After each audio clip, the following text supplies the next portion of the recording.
कितना सुंदर डिजाइन बनाया है। बस इसी में ध्यान लगा था मेरा, शायद इसीलिए आपकी आवाज सुनाई नहीं दी होगी। अच्छा बताओ क्या काम है, मैं ये बाद में पूरा कर लूंगी। कुछ काम नहीं, खाने की थाली कब से लगा कर रखी है, अब महारानी को फुर्सत मिल गई हो तो चलकर खा लो। अच्छा खाना खाना है, अब आप शुरू करो, मैं बस 2 मिनट में आऊं। हाँ हाँ पता है तेरे 2 मिनट। इतना कहकर हिना की माँ सुमित्रा गुस्से में वहां से चली गई और फिर खाने की मेज पर। अरे क्या हो गया, इतने गुस्से में क्यों हो भाग्यवान?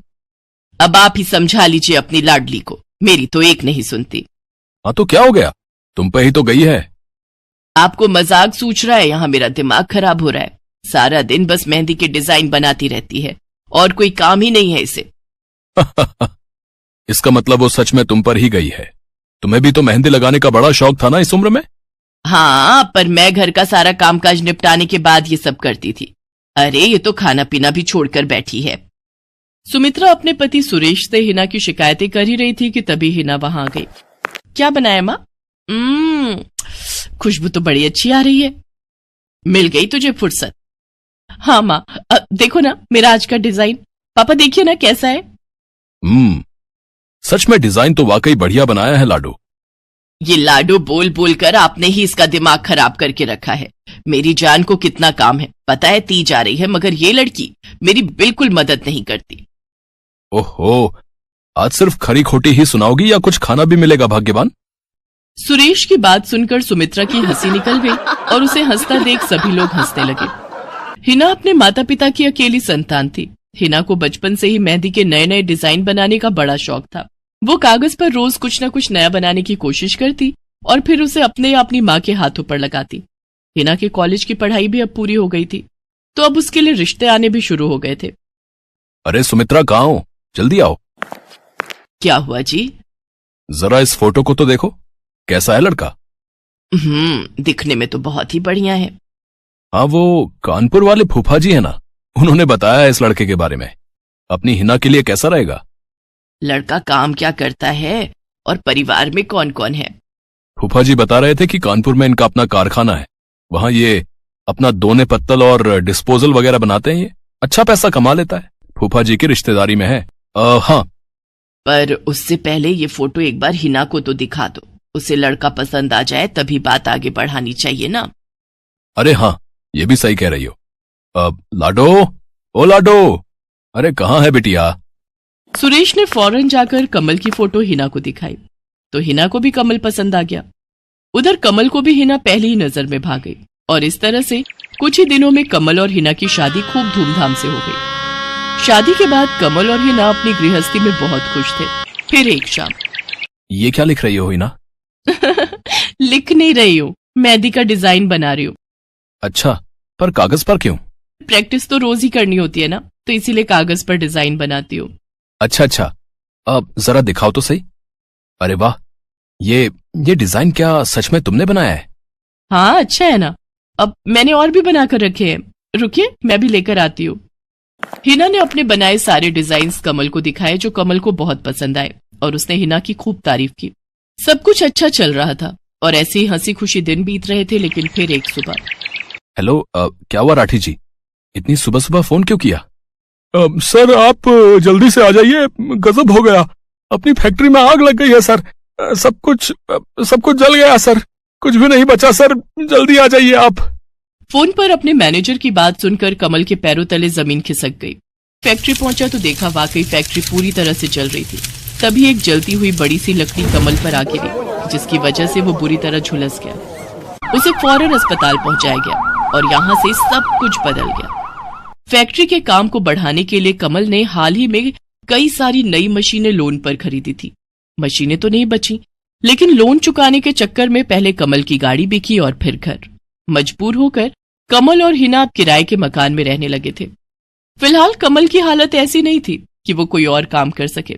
ऐसे में हिना ने घर चलाने का जिम्मा उठाया और वो घर घर जाकर औरतों के हाथों पर मेहंदी लगाने लगी।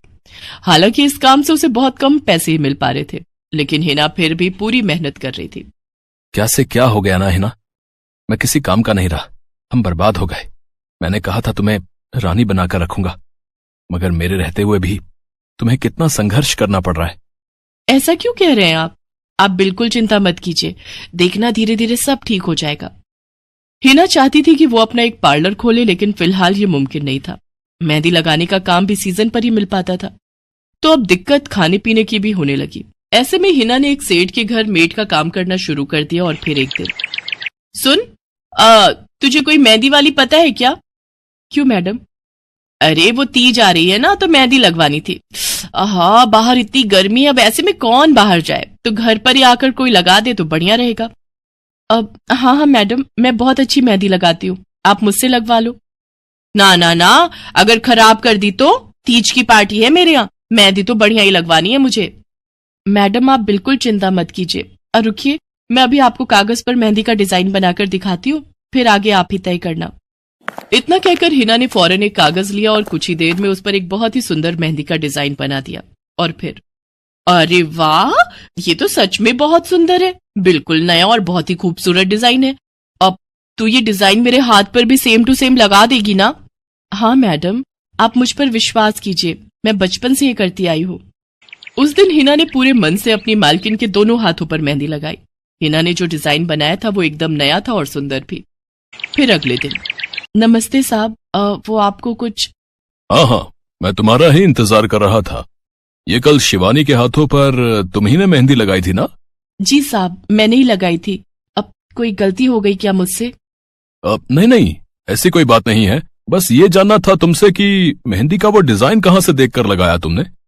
कहीं से नहीं साहब, वो तो मैंने खुद से सोचा था, मैं कभी कहीं से देखकर डिजाइन नहीं बनाती। अच्छा, अगर ऐसा है तो जरा ये कागज और जरा इस पर एक मोर की थीम पर बेस्ड एक डिजाइन बनाकर दिखाओ, पर याद रहे डिजाइन बिल्कुल नया होना चाहिए। जी साहब, बस 2 मिनट दीजिए। हिना ने बस कुछ मिनटों के अंदर वो करके दिखा दिया, जिसे देखकर उसका मालिक साहिल मल्होत्रा हैरान रह गया। वाह, सच में कमाल है ये तो। अब तुमने डिजाइनिंग सीखी है क्या कहीं से? नहीं साहब, सीखी तो नहीं, लेकिन मुझे बचपन से ही शौक है मेहंदी लगाने का, तो बस इसीलिए। समझ गया। देखो हिना, तुम्हारा हुनर लाजवाब है और तुम्हें अपने इस हुनर को ऐसे बेकार नहीं जाने देना चाहिए। जी मतलब? तुम्हें पता है ना, मेरी फैक्ट्री में लेडीज कपड़ों के लिए कपड़ा बनता है, लेकिन काफी समय से मैं परेशान हूं, क्योंकि सूट साड़ियों वगैरह के लिए मेरे पास नए डिजाइन्स की कमी पड़ गई है। लेकिन अब लगता है ये कमी नहीं रहेगी।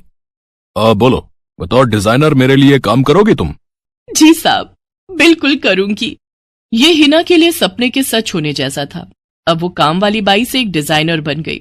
वो साहिल की फैक्ट्री में बनने वाले कपड़ों के लिए हर रोज नए नए डिजाइन्स बनाने लगी, और इसके बाद साहिल के फैक्ट्री में बनने वाले कपड़े की डिमांड काफी बढ़ गई, और इसके चलते हिना को भी उसके काम की बढ़िया सैलरी मिलने लगी। हिना अब अपनी कमाई से न सिर्फ अपना घर खर्च चलाने लगी, बल्कि उसने शहर के बढ़िया डॉक्टर से कमल का इलाज भी कराया, जिससे कमल बहुत जल्दी ठीक हो गया और उसने भी काम करना शुरू कर दिया। पर इस सब में पूरा 1 साल बीत गया और एक बार फिर से तीज का त्योहार आया। देखिए तो कैसी लग रही हूं मैं? बिल्कुल चांद जैसी लग रही हो। हिना ने नई हरे रंग की साड़ी पहनी हुई थी, जो उसने खुद डिजाइन की थी, और वाकई वो उसमें बहुत ही सुंदर लग रही थी। हिना, तुम सच में बहुत बहादुर हो। मैं तो उस हादसे के बाद उठकर खड़ा ही नहीं हो पाता, लेकिन तुमने सब कुछ ठीक कर दिया। तीज का ये त्योहार ही इसलिए है जी, मैं आपको कभी कुछ नहीं होने दूंगी।